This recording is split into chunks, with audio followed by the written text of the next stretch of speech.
一到春天就好潮濕，搞到周圍都發晒毛。長期喺發毛環境受毛菌影響，可能引起呼吸系統疾病同埋皮膚病。有資料話，嚴重情況可能增加患癌風險。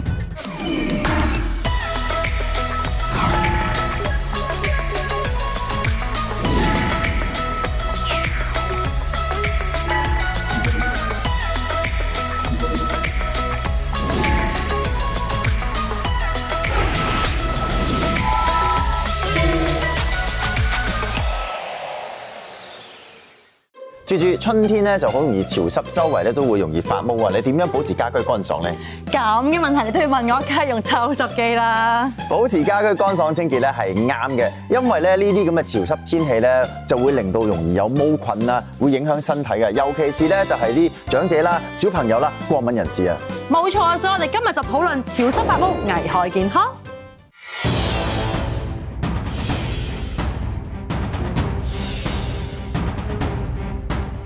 首先介紹我哋今日嘅兩位嘉賓，呼吸系統科專科郭旭龍醫生，以及係蕭明輝醫生。各位觀眾咧，如果有任何健康問題想關注嘅話咧，都可以上到 Facebook 開 TV 健康關注組專頁，又或者 WhatsApp 度留言俾我哋嘅。係啦，先同阿蕭醫生傾下偈先啦。嗱，天氣潮濕咧就容易發霉，即係我哋所講嘅發毛啦，會容易引起咧邊啲嘅病菌㗎？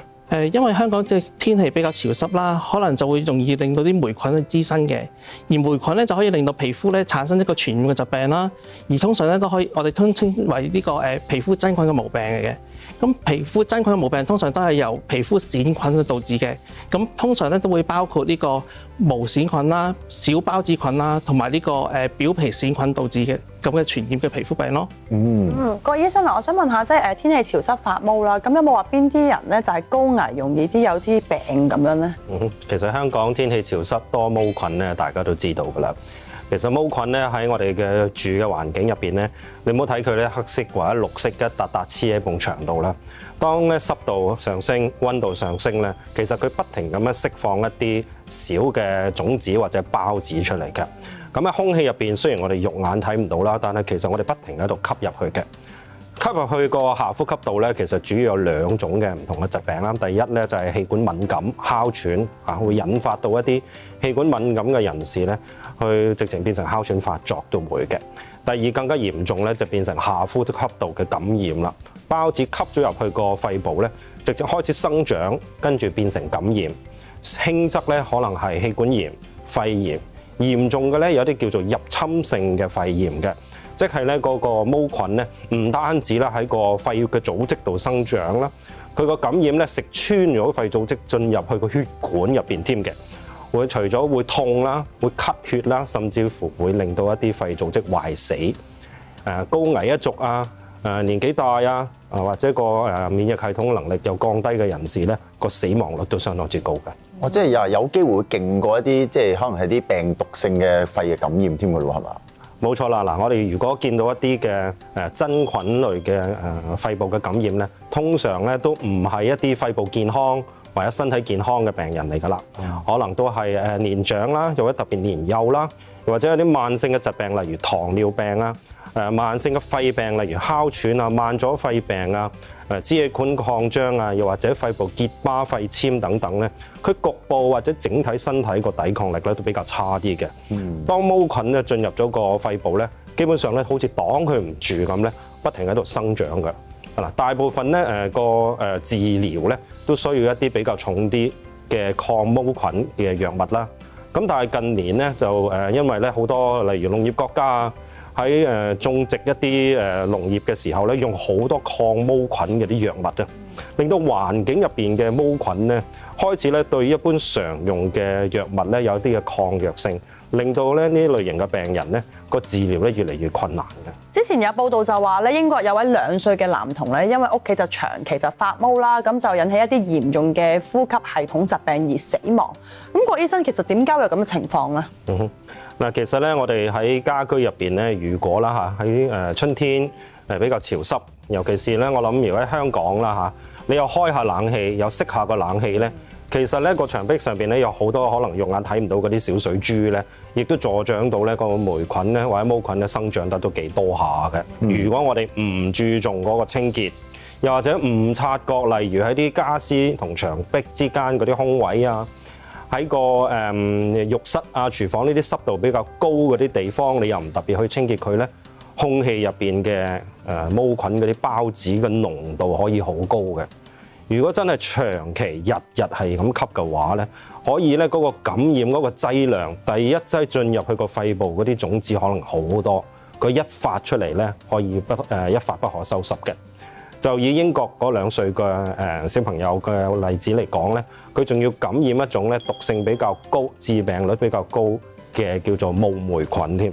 嗱，治療亦都相當之困難，好多藥物咧亦都唔係咁有效嘅嚇。咁啊，如果呢一類型嘅入侵性嘅毛菌肺炎喺一啲免疫力受損、長期病患，又或者愛滋病啊、食緊類固醇啊、器官移植嘅病患者啊、食緊生物製劑等等咧，個死亡率可以去到90%嘅。係啦，蕭醫生啊，呢啲毛菌除咗會引致啲呼吸道嘅病之外咧，其實都會有機會引致到皮膚病喎，係咪啊？可唔可以同我哋講下？哦，好啊，其實毛菌咧其實係真菌嘅一種嚟嘅，咁可以咧通過毛菌所引起嘅皮膚病咧，其實大致可以分為2個類別啦，一啲係表層嘅感染啦，或者一啲係深部嘅感染。而喺呢2種之間咧，通常以皮膚表層嘅感染為居多嘅。咁通常咧，嗰啲患者咧都有唔同嘅病徵啦，包括係皮膚裏邊出現紅疹啦，或者痕癢啊、皮屑，嚴重嘅咧甚至會導致會有水泡啊、潰傷嘅情況發生嘅。通常我哋都見到啦，最通常嘅大家都聽過咧，香港腳同香港腳都係啲毛菌嘅滋生導致嘅。咁除此之外咧，其他皮膚嘅部分咧都會受到影響，包括可能會有頭皮啊、頭疹啊、出癬都有咁嘅情況嘅。而有啲醫學文據指示咧，有啲喺長期接觸毛菌嘅話咧，都會增加會有患癌症嘅機會咧，包括有腎癌啊、肝癌啊同埋食道癌嘅情況嘅。咁毛菌引起嘅皮膚病其實會唔會傳染嘅咧？其實毛菌咧會係一個傳染性嘅疾病嚟嘅，可以通過人同人同埋人同動物嘅接觸而傳染嘅。咁因為毛菌咧嘅生命力都比較強啦，同埋生長比較快啦，咁所以通常咧都好難去自己傳愈嘅。咁而透過咩媒介係可以傳染到咧？就係通常係接觸到患者嘅受感染嘅皮膚而傳到人同人之間嘅情況啦。咁或者要接觸到由動物受到感染嗰啲皮膚咧，都可以將嗰啲毛菌咧係傳染咗俾人類嘅身體嗰度嘅。嗱，頭先聽阿蕭醫生講嘅咧，就長期接觸啲毛菌咧，有機會入血，然之後咧增加咧我哋嘅唔同器官患癌嘅機會噶嘛。咁啊，又想問下啦，咁其實有啲乜嘢嘅我哋嘅器官咧，會比較容易受到啲毛菌嘅影響而感染到嘅咧？阿郭醫生，其實咧，啲毛菌除咗皮膚之外咧，最常咧進入身體咧，都會係我哋啲眼耳口鼻你都見得到啦嚇，要吸入去啦。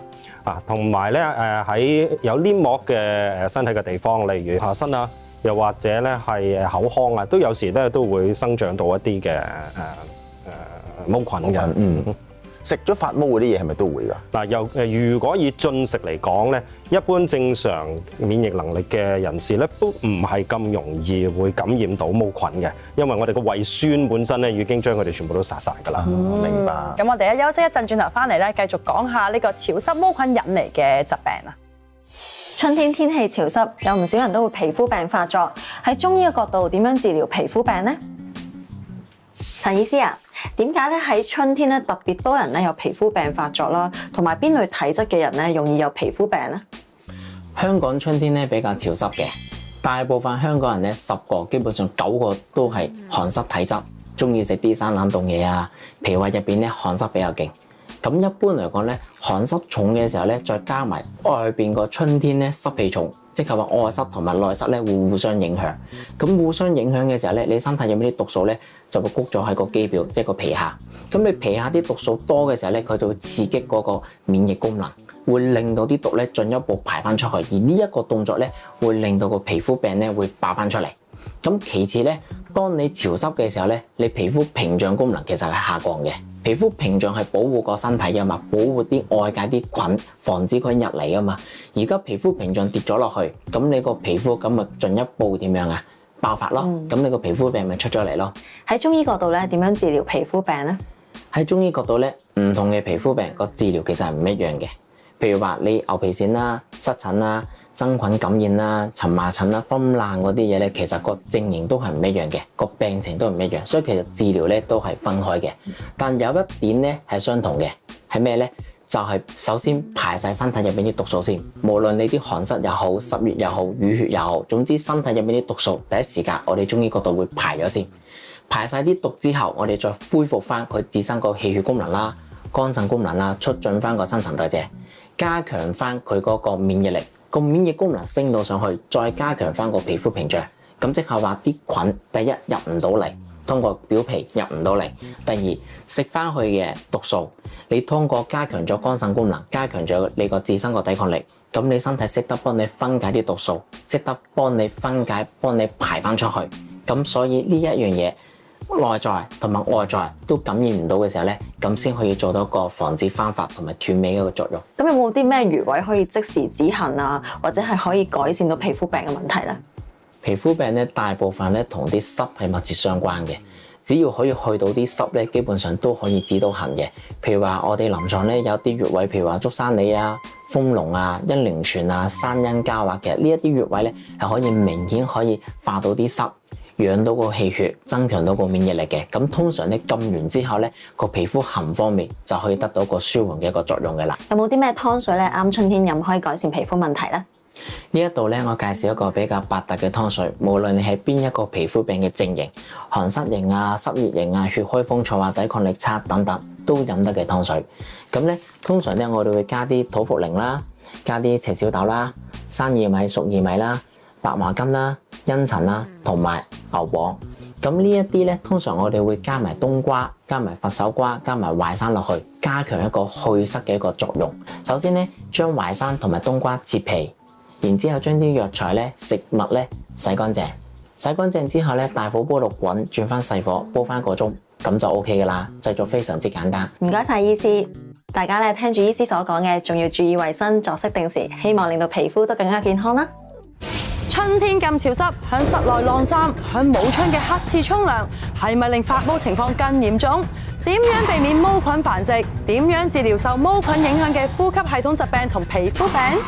翻嚟我哋繼續傾下潮濕發毛危害健康。我哋嘅兩位嘉賓咧，繼續係有呼吸系統科專科郭旭龍醫生、蕭明輝醫生兩位。有報道話咧，即係你洗完衫喺室內晾嗰啲衫咧，就增加室內嗰個濕度啊，就令到呢個毛菌繁殖啊。其實係咪真係會令到佢繁殖得更加旺盛嘅咧？其實真係有咁嘅情況㗎。其實大家都試過喺屋裏邊咧晾衫嘅情況啦，晾完之後成間屋都啲濕濕立立啊，有啲霉嘅感覺。咁就會令到啲毛菌咧就更加容易滋生啦，而從而咧令到嗰個室內嘅人咧就會容易比較啲毛菌比較容易啲感染到皮膚嘅上面嘅問題咯，會有啲咁嘅情況發生嘅都會。咁有咩方法避免咧？其實我哋可以咧盡量咧就用唔同嘅方法令到室內嘅濕氣減低嘅，譬如可以喺室內裝呢個抽濕機啦，或者吹風機，或者同埋市面上面都有好多抽濕劑嘅，嗰啲都可以有相同嘅幫助啦。同埋通常咧就如果可以嘅話咧，就盡量開窗，令到啲空氣流通，都可以令到室內嘅濕氣降低嘅都會。你咁講就即係我想問下有啲廁所咧係冇窗噶嘛，咁即係話都會相對地容易會生長啲毛菌咯喎，咁又有啲咩方法咧可以改善咧？如果喺冇窗嘅廁所裏邊咧，就真係比較麻煩啲啦，因為濕氣都會比較容易積聚嘅。咁但係都有方法可以減低呢個情況嘅。咁就包括我哋可以開呢個吹風機啊、暖風機啊或者抽濕機咁樣啦。同埋我哋通常用棉質嘅毛巾咧，同埋比較厚嘅衣品咧，都比較容易吸濕啲濕氣嘅。咁我哋通常咧都建議咧，可以用完呢啲毛巾之後咧，就擺喺一個乾爽嘅地方而吹乾，咁就可以咧減低呢個濕氣嘅積聚同埋毛菌嘅生長㗎啦。郭醫生啊，咁家居同埋其他環境入面咧，仲有冇啲咩位置咧係特別容易發毛，令到呢個毛菌滋生嘅咧？係頭先所講啦，其實咧喺嚴重啲嘅毛菌嘅感染咧，就會係呼吸道啦。其實咧，我哋經常會逗留喺家居入邊咧，最長時間可能就係你嘅睡房。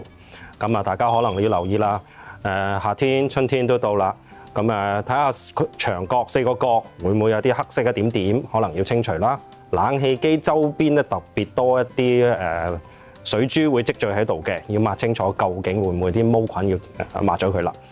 個冷氣機入邊嗰個隔塵網其實都積聚好多毛菌嘅種子、其他塵埃嘅，咁亦都要好好咁清潔啦。咁另外咧，我哋喺唔同嘅病人咧，我哋都唔明點解佢哋會無端端感染到毛菌嘅一個肺道。咁喺家居啊等等嘅環境揾嚟揾去都揾唔到個來源嘅。咁原來我哋發現咧，仲有一個隱藏嘅地方咧，真係會有毛菌嘅。原來就係一啲乳膠嘅枕頭。我哋見到有啲病人咧，揾嚟揾去揾唔到，但係將個枕頭切開佢咧，咁打開個枕頭套都睇唔到嘅喎。但係你剪開中間，原來全部都係黑色一點點嘅毛菌。佢每一晚咧8個鐘頭，個鼻就貼住個毛菌散播種子嘅來源咧，大劑量咁吸咗入個肺度嘅。咁所以呢個咧，大家都要注意下，可能咧每1年或者2年都要換一次先得。蕭醫生啊，由毛菌咧引起嘅皮膚病咧，應該點樣治療嘅咧？如果因為毛菌去感染嘅皮膚病咧，通常都要睇下個嚴重程度啦。表層嘅感染咧，通常我哋都可以用呢個外用嘅抗真菌藥膏去控制嘅。比較嚴重嘅感染咧，首先要配合呢個口服嘅抗真菌藥物先可以控制到嘅。由於治療嘅時間都比較長，所以咧病人都要配合醫生嘅指示去完成成個療程嘅。咁此外咧，因為受感染嘅地方咧都會比較容易會有復發嘅情況，所以我哋都建議病人咧都要比較要留心啦，照料佢嗰個皮膚上面嘅問題咯。咁點樣避免咧？即係一到春天潮濕咧，令到啲皮膚病有翻發咧？其實特別對啲皮膚敏感啊，或者啲皮癬比較薄弱嘅病人咧，佢哋都係對於春天嘅濕氣比較容易刺激佢哋皮膚嘅。咁所以咧，佢哋都要想盡辦法令到皮膚佢哋接觸嘅環境咧，個濕度都要降低，會比較好啲咯。咁包括係喺屋企裏邊裝呢個抽濕機啦。好似頭先咁講，開多支窗令到呢個空氣流通啦。同埋咧，佢哋一般咧，如果真係受到感染嘅話咧，佢哋都要比較着重嗰啲部分皮膚嘅之後嘅護理咯。包括係就算喺潮濕嘅皮膚嘅天氣之下咧，都要令到皮膚有清潔同埋清爽嘅感覺。同埋咧，就算佢哋可以通過穿咗呢個比較通氣嘅衣服啊，同埋間歇性會喺適當嘅時候搽翻啲潤膚膏去保護佢自己皮膚啦，都需要嘅。郭醫生啊，頭先我哋都有簡單講過咧，因為啲毛菌引致嘅呼吸道感染嘅疾病點樣去醫治啦？可唔可以咧詳細啲講下係咪唔同嘅引致嘅即係嗰個嘅症狀啊，或者個疾病咧，又有唔同嘅方法醫治嘅咧？好嗱，其實咧喺毛菌引致嘅呼吸道嘅疾病咧，有啲咧同普通嘅細菌感染嘅肺炎、氣管炎咧個病徵有啲重疊嘅。咁但係咧，往往咧個毛菌感染咧喺一般常用嘅抗生素治療咧，好似完全冇效咁。而毛菌咧喺醫院啊，或者喺個實驗室入邊咧比較難揾啲嘅，都唔係咁容易咧一種就種到佢出嚟嘅。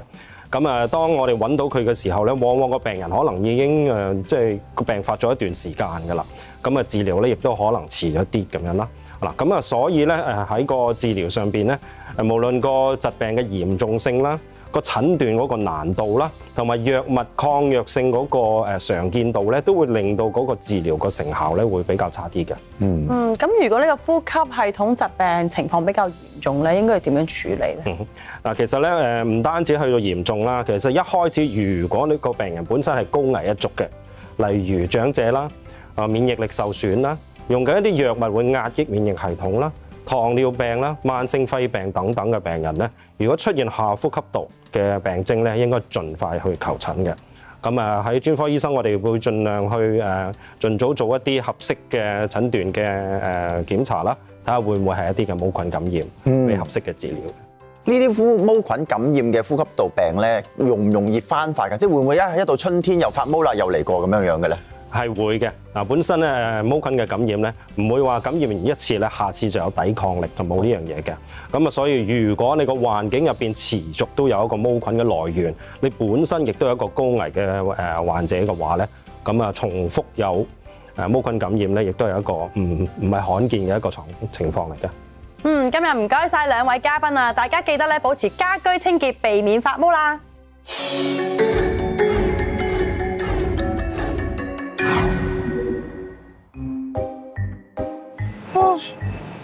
曬唔係喎，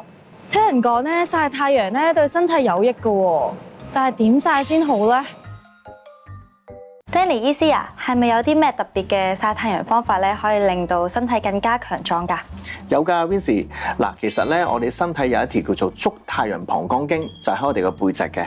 咁呢條經絡咧有個特點就係佢有12個穴位咧，係可以通向我哋12條經絡。咁如果曬呢條經絡咧，就等於加強我哋12條經絡嘅陽氣㗎啦。咁呢條經絡咧所對應嘅時間就係下晝3至5點，即係申時。因為喺中醫角度咧，我哋每條經絡都有佢嘅所屬時間嘅，而膀胱經咧就係下晝3至5點，所以咧我哋揀3至5點曬呢條膀胱經，曬個背脊。大概曬半個鐘，咁又可以排污啦，同埋令到我哋12條經絡嘅陽氣提升噶啦。咁我哋女仔咧曬太陽咧真係好驚出雀斑啊！咁有冇咩方法除咗曬太陽之外，可以提升陽氣嘅咧？都可以㗎 Vincy， 因為講真都唔係日日有太陽啦，咁所以我哋可以照樣喺翻膀胱經開工嘅時間申時，即係下晝3點到5點，